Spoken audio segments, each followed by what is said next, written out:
बच्चों, पुनः स्वागत है तुम लोगों का इसी लर्निंग क्लास में। आशा है आप सभी लोग स्वस्थ होंगे, घर पर होंगे, प्रसन्न होंगे और लगातार अपने हाथों को सैनिटाइज कर रहे होंगे। साथ ही मास्क का प्रयोग भी कर रहे होंगे। इन मास्कों को बहुत से बच्चे स्वयं से भी मास्क बना रहे होंगे और स्वयं भी और अपने परिवार के साथ उन मास्कों का प्रयोग कर रहे होंगे। आप स्वस्थ रहें, यही कामना है। साथ ही साथ हमारी क्लास भी अटेंड करते रहें। तो आज जो हमारा टॉपिक है वह है अनिषेक जनन या पार्थिनोजेनेसिस। यहाँ पर तुम देखोगे मैंने ऊपर लिखा है पार्थिनो यानी वर्जिन, जीनेसिस का मतलब डिसेंट, यानी कि इसे हम वर्जिन बर्थ भी कहते हैं। अर्थात क्या मतलब हुआ कि यहाँ पर युग्मकों का संलयन, जिसे कि निषेचन कहते हैं, वह निषेचन की क्रिया नहीं होती है। और मैंने नहीं, निषेचन का तात्पर्य है इससे, यानी बिना निषेचन के ही जनन हो जाता है। और बिना निषेचन के यहाँ पर अंडप जो ओवा होते हैं, तुम लोग जानते हो कि जो फीमेल गैमेट है वो पूर्ण विकसित हो जाता है और विकसित होकर के हैप्लॉइड जीव के रूप में विकसित होता है। क्योंकि तुम्हें पता है कि युग्मक कोई भी होगा तो उच्च श्रेणी के जो जीव हैं उनमें जो युग्मक होंगे ये युग्मक हैप्लॉइड होंगे।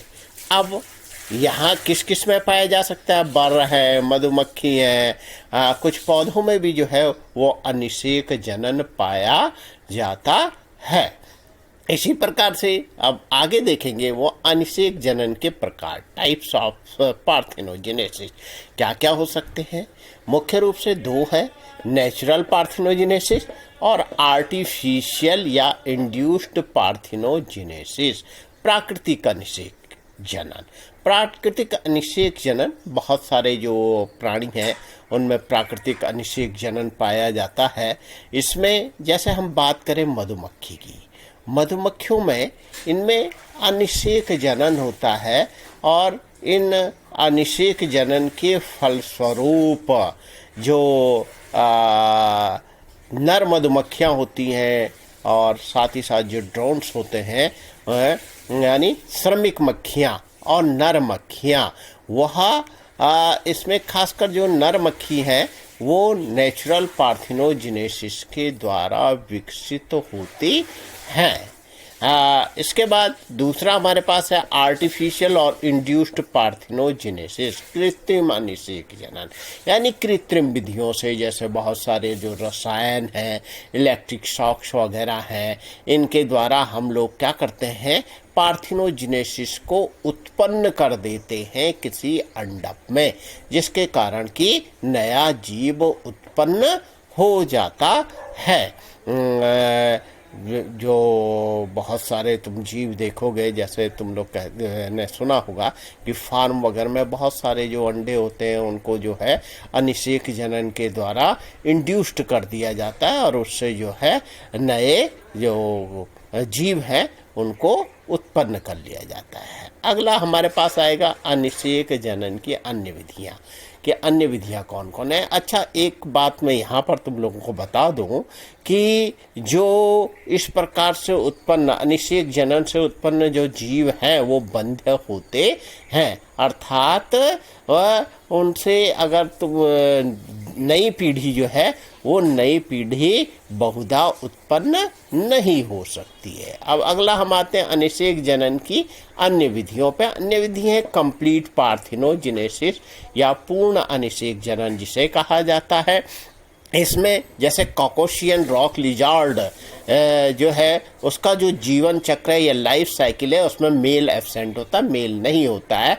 और ये जो लिजार्ड हैं यह पार्थिनोजेनेसिस से ही विकसित होती हैं, एक पीढ़ी से दूसरी पीढ़ी, दूसरी से अगली पीढ़ी, इस प्रकार से ये पार्थिनोजेनेसिस से ही विकसित होती है। अगला है इनकम्प्लीट पार्थिनोजेनेसिस। इसमें जो मेल है वो तो पार्थिनोजेनेसिस से जो है विकसित हो रहा है, लेकिन फीमेल फर्टिलाइजेशन से विकसित हो रही है, जैसा अभी उदाहरण मैं पहले दे रहा था मधुमक्खी में। इस प्रकार से इनकम्प्लीट पार्थिनोजेनेसिस पाया जाता है। अगला है साइक्लिक पार्थिनोजेनेसिस। होता क्या है इसमें, कोई पीढ़ी तो जो है वो क्या होती है वह लैंगिक जनन के द्वारा उत्पन्न होती है, और अगली पीढ़ियां जो हैं वो अनिषेक जनित पीढ़ियाँ होती हैं। तो इस प्रकार से ये एक साइकिल चलती है जिसके लैंगिक और अनिषेक जनित पीढ़ियों में, तो इसको हम साइक्लिक पार्थिनोजेनेसिस कहते हैं। अगला अनिषेक जनन के जो लाभ हो, क्या क्या लाभ हो सकते हैं, देखो इसमें तो क्योंकि जीन जो है उनमें अगर तुम लोग जानते हो कि फर्टिलाइजेशन होगा तो माता और पिता दोनों से ही क्या आएंगे, क्रोमोसोम आएंगे, और उनमें क्या होगा, संयोजन होगा। लेकिन उसमें कभी क्या क्या होता है कि जो हानिकारक संयोजन भी हो सकता है, लेकिन यहाँ पर क्योंकि इस प्रकार की प्रक्रिया होनी ही नहीं है, युग्मकों का संलयन होना ही नहीं है, इसलिए जीन के लाभदायक संयोजन अलग नहीं हो पाते, वो संतति में चले जाते हैं, और संतान और जनक क्या होती हैं, वो एक समान ही रहती हैं, यानी वो क्लोन होंगे। अगला जो है जनन द्रव्य का भी ह्रास नहीं होता है, क्योंकि इसमें जो क्या है स्पंज या ओम वगैरह बनने नहीं है, तो जनन द्रव्य का ह्रास नहीं होता है, और एक ही जनक से संतान उत्पन्न हो जाती है। तो ये छोटा सा टॉपिक जो था ये अनिषेक जनन के बारे में था। अब हम आते हैं लार्वल मल्टीप्लिकेशन पे। लार्वा यानी डिंब या डिंबक जिसके लिए कहा जाता है, इसका कभी कभी बहुगुणन हो जाता है। और क्या किस प्रकार से होता है कि लार्वा इसमें मैच्योर होकर के जनन करने लगता है, वह वयस्क में नहीं बदलता है, यानी मैच्योर नहीं होगा, लार्वा से ही जो है लार्वा अवस्था में ही क्या हो जाती है, जनन की क्रिया प्रारंभ हो जाती है। इसमें पहला है चिर भ्रूणता। चिर माने लंबे समय तक जो है वो भ्रूण अवस्था ही बनी रहती है, इसे नियोटेनी भी कहते हैं। खास करके सैलामेंडर ये रेप्टाइल्स है, छिपकली की तरह होता है। इसमें लार्वा अवस्था में इसके जननांग पूर्ण विकसित हो जाते हैं, और फिर लैंगिक जनन प्रारंभ हो जाता है और नई संतानें उत्पन्न होती हैं। कब? दूसरा है बहुभ्रूणता या पॉलीइम्ब्रियोनी। तुमने कभी कभी देखोगे संतरा है या नींबू वगैरह है, अगर तुम उसके सीड को लो और उसके सीड कोट को हटाओ तो उसके भीतर तुम लोगों को 2 बीज दिखाई देंगे, यानी 2 भ्रूण तुम लोगों को उसमें दिखाई देंगे। तो वो किस प्रकार से होता है, वो पॉली इम्ब्रियोनी या बहुभ्रूणता के कारण ही होता है। उसमें इम्ब्रियो जो है या जो भ्रूण है उसमें क्लीवेज होकर के कई इम्ब्रियो बन जाते हैं, इसलिए वो सारे के सारे जो हैं फिर नए जीव के रूप में विकसित हो सकते हैं। पौधों में भी ये पाया जाता है, अभी मैंने तुम्हें बताया था संतरा नींबू आदि में। अब अगला जो है वो है सावकी जनन या पीडोजेनेसिस। इसमें सीधे ही जो लार्वा अवस्था है उसमें अंडे जो है वो लार्वे अंडे देने लगते हैं, और बाद में पार्थिनोजेनेसिस से ये नए लार्वा बन जाते हैं, क्योंकि लैंगिक जनन यहाँ पर हो नहीं रहा है। चिर भ्रूणता में तो क्या था, लार्वा लैंगिक जनन कर रहा था, लेकिन सावकी जनन या पीडोजेनेसिस में यह अंडे दे रहा है, और उसमें अनिषेक जनन से नए लार्वा विकसित हो जा रहे हैं। तो इस प्रकार से हमारा ये जीवों में जनन वाला जो ये पाठ था ये समाप्त होता है।